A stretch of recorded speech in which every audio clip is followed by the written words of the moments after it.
So thank you very much for having me here today. It's a real pleasure to speak to you today about what the UK government's doing around online safety and a piece of legislation that we currently have going through the UK Parliament, which has undergone kind of significant consultation engagement, I would say, over a number of years. I think it was announced initially first back in 2017. But, you know, this is a very kind of difficult piece of legislation that we kind of acknowledge is very important to get right. And I think that's why it's kind of really taken as long as it has to get to this point. But just to kind of recap on some of the kind of key aims of what we're trying to do with this legislation and with online safety.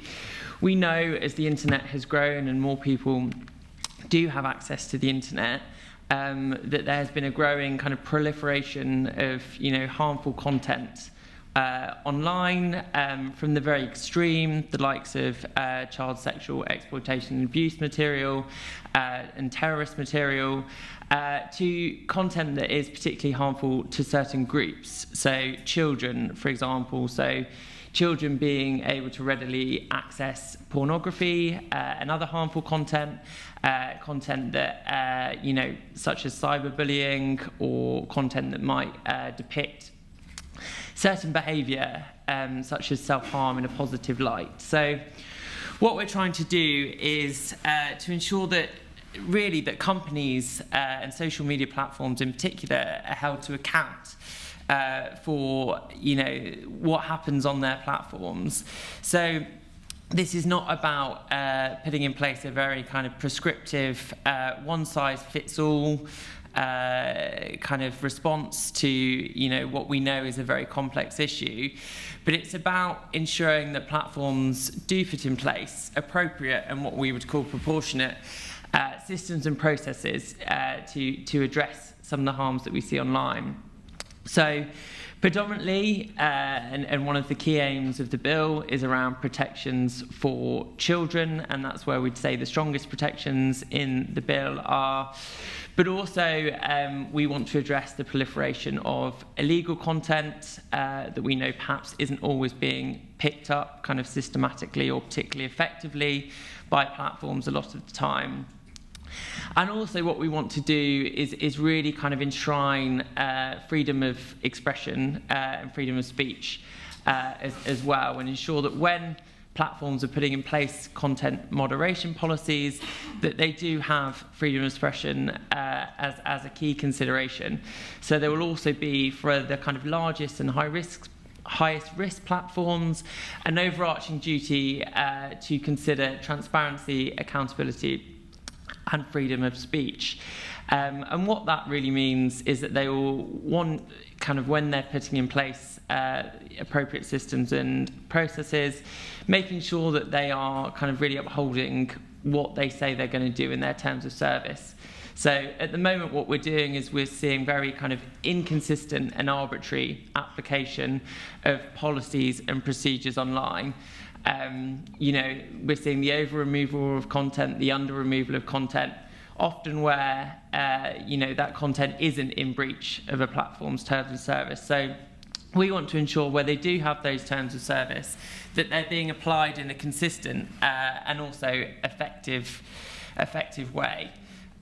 So those are the kind of three aims and three key aims of the bill. So protecting children, tackling illegal content, and also for the biggest platforms, ensuring that they have, you know, those duties to respect freedom of speech, transparency, and accountability.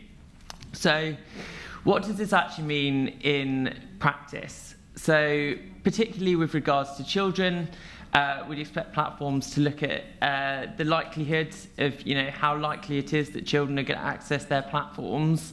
And if it is, you know, quite likely that children are going to access their platforms, or it's possible at a point in the future they will, that they're putting in place measures to ensure that content is age appropriate. So a good example here in respect of kind of pornography, whether that's commercial pornography or user-to-user generated pornography, is ensuring that you know, for example, they have age verification or age assurance mechanisms in place.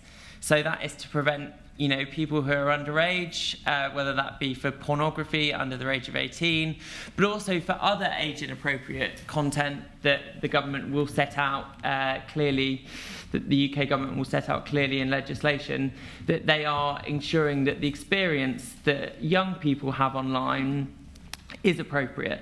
So, you know, lots of the social media platforms have policies that say, you know, particularly children under 13 shouldn't be able to access their services. But actually what we're seeing in reality is there are lots of people who are underage on their platforms, and that the kind of measures, mitigation measures that platforms are putting in place are not currently sufficiently robust.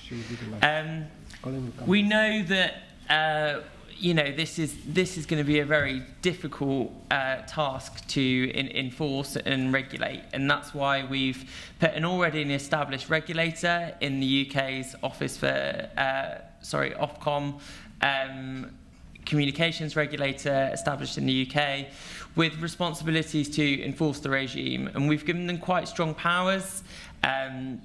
To look at what companies are doing, to require companies to provide information about their services, about their functions, about the design of their services and how they're operating in practice, and to ensure that they are putting in place the right measures.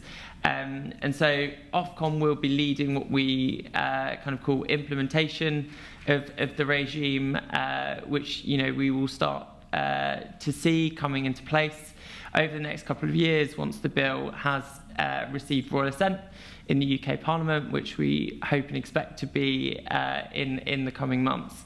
That's hopefully a very kind of high-level introduction to what we're trying to do. Happy to take questions at the end, and thank you very much. Thank you.